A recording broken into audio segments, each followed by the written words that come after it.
So Candace Owens announced she was suspended from YouTube for a week after interview with Kanye West, which YouTube removed for violating hate speech policies by promoting anti-Semitic claims, specifically that Jewish people control the media. Owens blamed the suspension of Zionists, stating their tactics never change. Owens revealed that YouTube also demonetized her account, which has 2.4 million followers, and received 3 back-to-back content hits within minutes.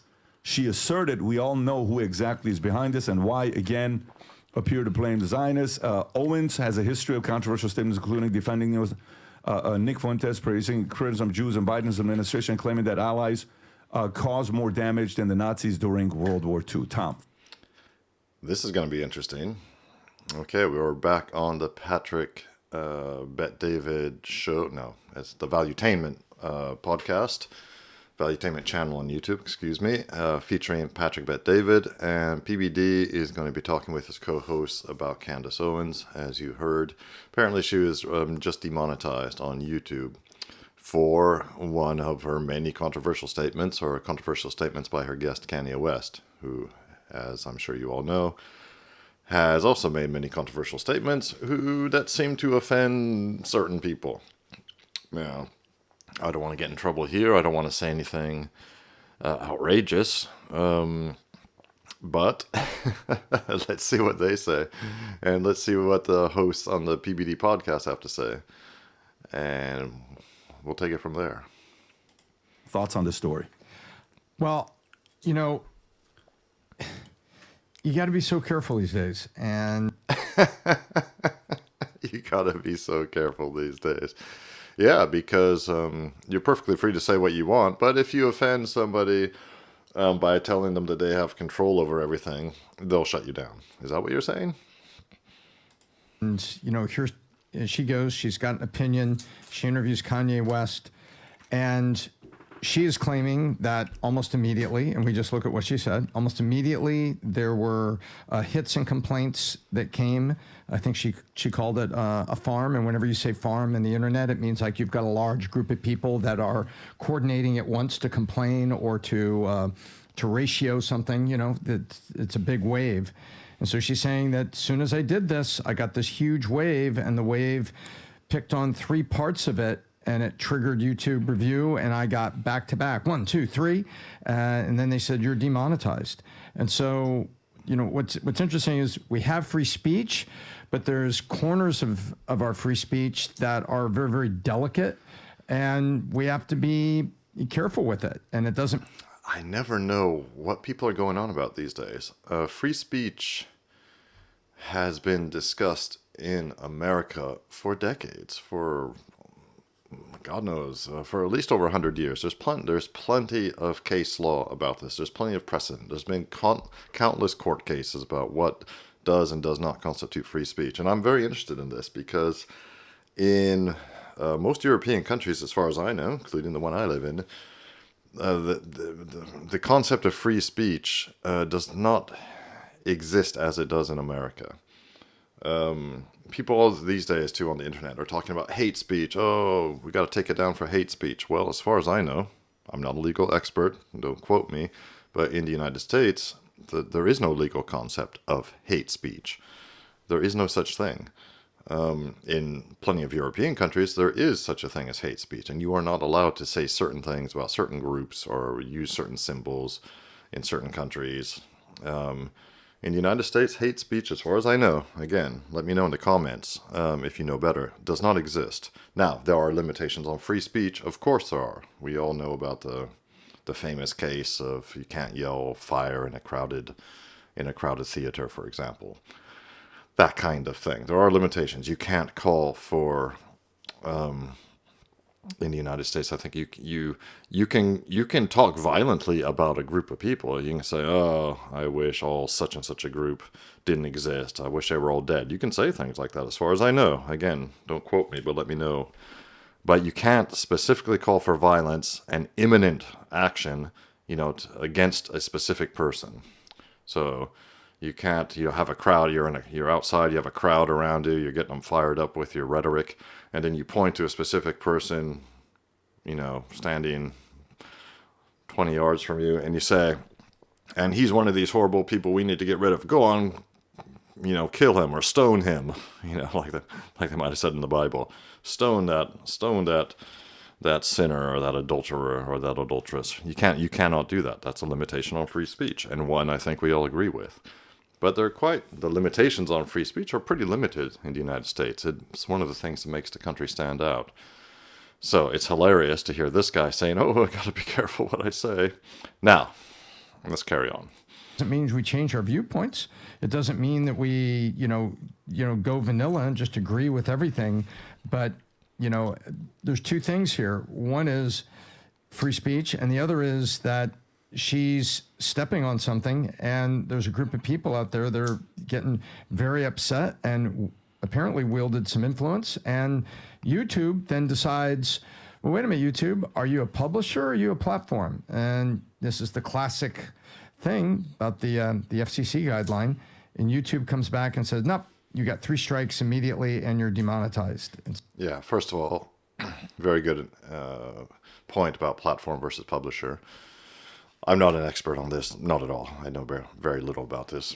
As I understand it, a platform, for example, would be the telephone service. Imagine back before we even had cell phones. You had landlines, that's all we had. When I was growing up, that's all we had. And yeah, the telephone company could not deny you service based on your beliefs, based on what you said on the telephone. You could say the most heinous things to whoever you were talking to on the phone, but they were simply a platform. They provided a service. They had no responsibility over what was said or planned or talked about via their service. But the same did not hold true, say, for publishers. You publish a book or a magazine, you are responsible for the content of it. You're responsible legally for content that appears in it, and if that content violates some sort of laws, then the publisher could be held liable. So this is an ongoing battle. Let's see what they say. So, Vinny, what are your thoughts? Me and Rob today tried to even look at the interview for the Kanye one. Couldn't find it. Rob, it's still, it's nowhere to be found, right? No, there's By the way, that's a good question. Is it still on Spotify? That's a very good question. Because listen, you know how I feel. I adore Candace, but I honestly didn't see 1 second of it. I don't know what's happening. But to rewind, Kanye isn't even allowed to, like the last time Kanye was on YouTube, wasn't he? Take anything that was, I did a spoof on Kanye's interview and I got taken down. Is it on there? I don't think looking. it is. I can't even find her channel. So, but it's and again, like Tom said, back to back to back to back. It's. By the way, even having Kanye on, that's almost. I'm shocked that it didn't happen that first time. But all it takes is for people to go on there and say, "This bothers me. This bothers me. This bothers me." And YouTube is pretty lenient towards the person complaining instead of the content creator. Rob, did you? Yeah, I don't understand that too about these. Apparently it's the same on Twitter. If there's mass complaints about a piece of content or about a channel, the automation system, their automatic system just shuts it down. Kind of guilty until proven innocent, and then you have to try and contact them and get your strike taken away basically you have to clear your name after you've been taken down automatically, which to me seems ridiculous. Because there are plenty of groups to go around. They organize these takedowns, these organized attacks and these organized reporting campaigns and complaint campaigns and all that. So I think that's ridiculous. Did you find the Kanye on Spotify? Because that's very important. I'm still looking. Spotify podcast, Candace. What's the show called? What is it actually called? Her channel is called Candace. Okay, so if I go to Candace on Spotify, the Michael Jackson piece is still up. No, I'm trying to see. Is it? There's Kanye right there. Zoom in.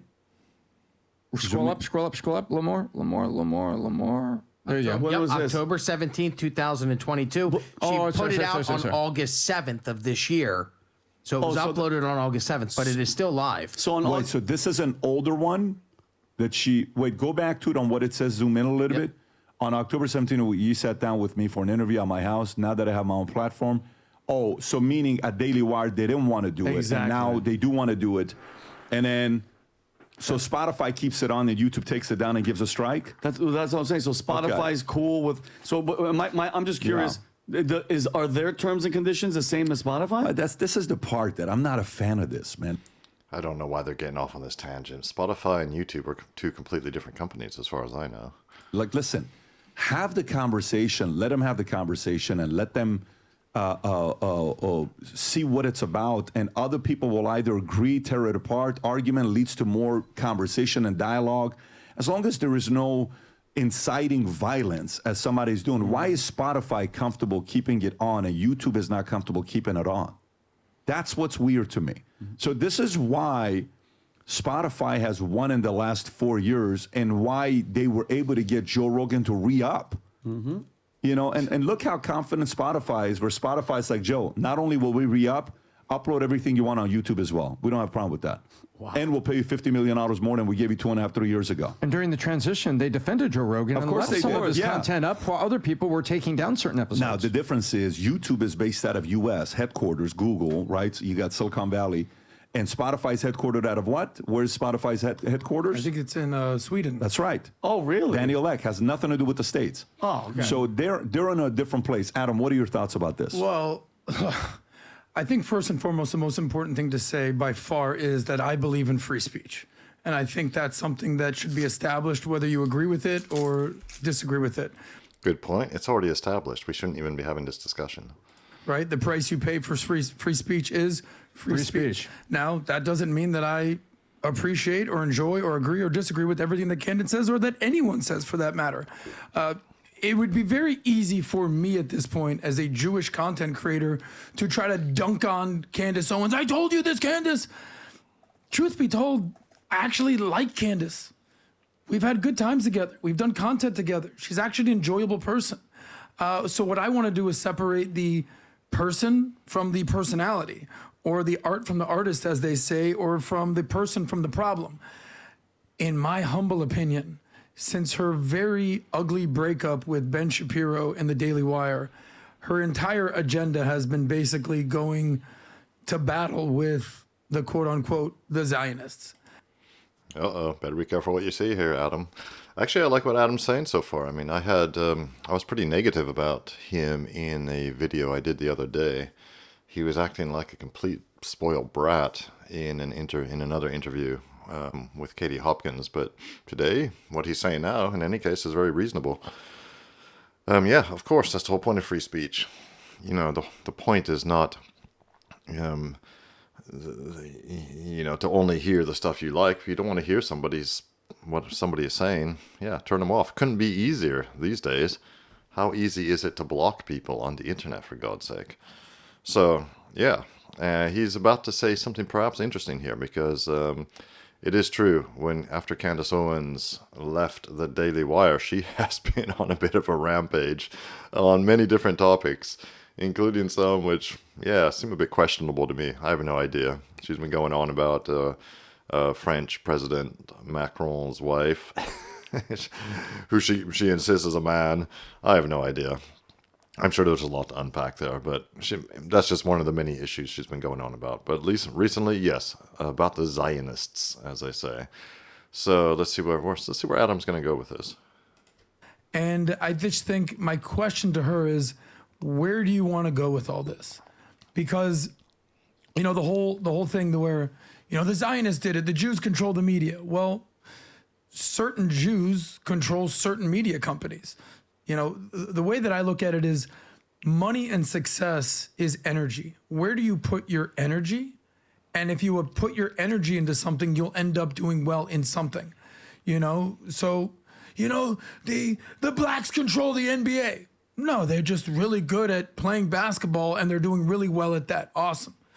Indians control all the 7-Eleven. It's like, no, they Indians control the 7-Elevens. Yeah, I mean, Adam's making a good point here. Obviously, when it comes to Hollywood was basically founded by Jews, if I'm not mistaken. They were having a hard time in New York City, being discriminated against. I don't know the history of Hollywood very well, but I think, in the theater district, or in the theater scene in New York City. And some of them went out west and founded Hollywood. Yeah. So what? Yeah, I still like what he said about the Indians and 7-Eleven. That's funny. Let's carry on. Let's hear what he has to say. They are entrepreneurs who end up finding a niche that they can excel in. You know, why aren't Jews dominating the NFL? That's just not kind of how they're built. They've developed skills, you know, especially Ashkenazi Jews, that has translated well over time into media, banking, creativity, what have you. Yeah, he makes a good point. You know, people tend to congregate where in an area they're good at. Then other people like them do the same thing. They build up skills. It becomes handed down, if you like, built into their community. You know, their community values certain skills. They insist that their children are raised with certain skills, and, you know, then they hire their children. You know, it works the same all over the world, really.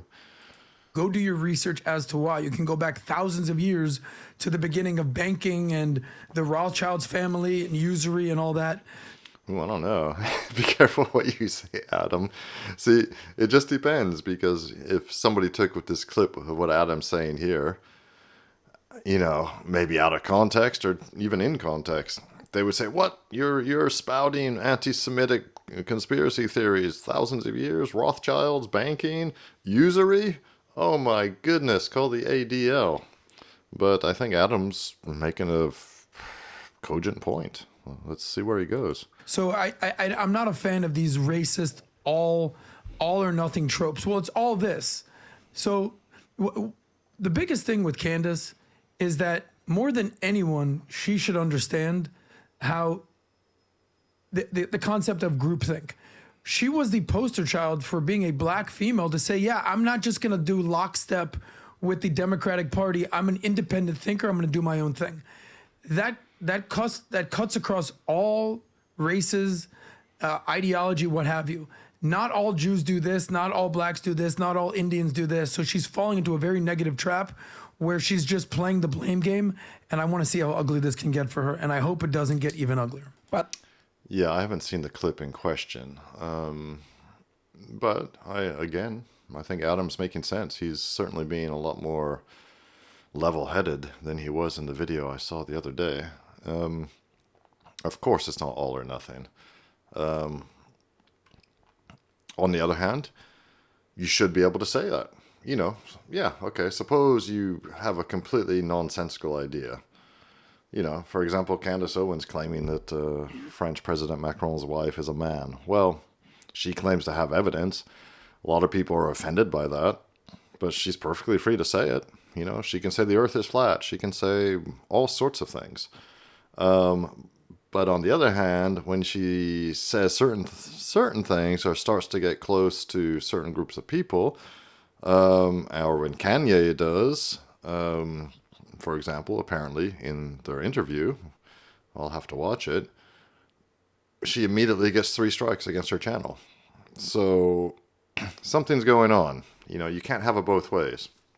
Yeah, it's silly to lump everybody into a group. Now, when we're talking about groups of people, that's what you have to do. When we're talking about individuals, you can't assign to an individual certain stereotypical traits that are seen in a group, because you have to take individuals as they come. However, you can assign stereotypical traits to groups. That's the whole point of stereotyping. Because when we have to talk about groups, when we're talking about groups, it makes sense. When you're talking about individuals, you look at them as an individual. And you might think that they might act according to the stereotypes of the group, but you might find that they don't at all. So, again, I would have to see that interview. But there does seem to be a bit of having your cake and eating it too here. By the way, here's how life works. In life, you know, you have to choose certain swords you're willing to die on. And great. If that's your sword, guess what? Respect. Go for it. Go all the way to the end. If that's what you're willing to do and it's worth all of it for you. That's one. 2, regardless of it all, if there's no inciting violence, if there's none of that stuff taking place, what's wrong with leaving it on? By the way, yeah, fair enough. I mean, yeah, we all have to choose our battles, all have to choose the hill to die on. I think that's the correct metaphor he's looking for. Yeah, but choose your battles, choose them wisely. And I agree. One of the basic conditions governing free speech in the United States, if I'm not mistaken, is certainly not calling for imminent violence against somebody. But you can talk trash about people. You can talk trash about groups of people. It's perfectly legal. You know, you might offend some people, but so what? You know, that's the whole point of free speech. Yeah, you have the right to be offended. But again, reporting people just because you feel offended, well, I don't want to see the United States go down that track. Because that's exactly what is happening right now in the United Kingdom. They have ridiculous hate speech laws, but I mean, just absolutely insane. People are literally being put in jail for 2 years for mean tweets. It's absolutely insane. And hopefully I'll probably get around to doing some videos on that in the future. In the meantime, if you have any comments on what I said, or let me know what you think about this whole free speech thing, about platforms versus publishers, about Candace Owens and her rampage ever since she left the Daily Wire. I would be interested to hear it.